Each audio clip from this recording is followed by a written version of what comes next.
Well, you should be afraid of taking risks and pursuing something meaningful. But you should be more afraid of staying where you are if it's making you miserable. It's a luxury to pursue what makes you happy.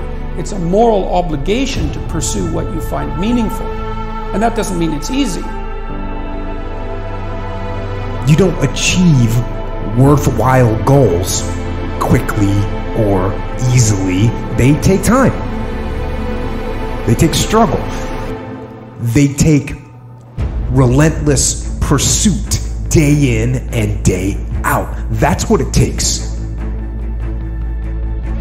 I wish I had not waited 14 years. Somebody said if you want to lose something, lose money.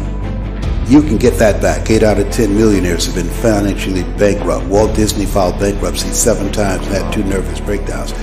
But don't lose time. You know, if you take people, and I've told you this, and you expose them voluntarily to things that they are avoiding and are afraid of, you know, that they know they need to overcome in order to meet their goals, their self-defined goals. If you can teach people to stand up in the face of the things they're afraid of, they get stronger. Success and failure are generally slow processes, either slowly building things up or gradually tearing them down. You've got to pay attention. You have to watch. You have to watch every single second.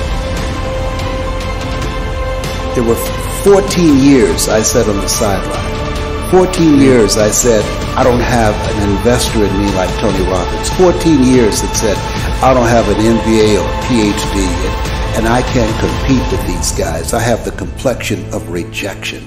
14 years I silenced myself. Wow. And so I regret that, because there are some people that maybe if they'd heard my voice, they would not have turned to drugs. If they'd heard my voice, their lives would have taken a different direction. And I can't get those 14 years back. That haunts me, and I think that drives me when I speak with such energy. I'm trying to make up for that time, but I can't. It's like the first thing you want to do is dispense with the idea that you get to have any permanent security outside of your ability to contend and adapt. You're paying a price by sitting there being miserable. Yeah. And if you're miserable in your job now and you change nothing, in 5 years you'll be much more miserable and you'll be a lot older. The clock is ticking. Because those seconds, they turn into minutes. And minutes turn into hours, and hours turn into days, and days turn into years. If for 10 years, if you didn't avoid doing what you knew you needed to do, by your own definitions, right, within the value structure that you've created, to the degree that you've done that, what would you be like?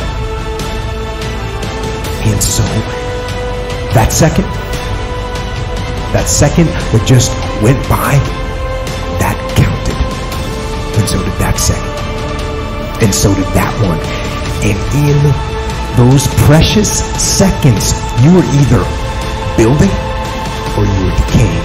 You were either gaining ground or you were losing ground in that second, and in every second. Every second counts. So make every second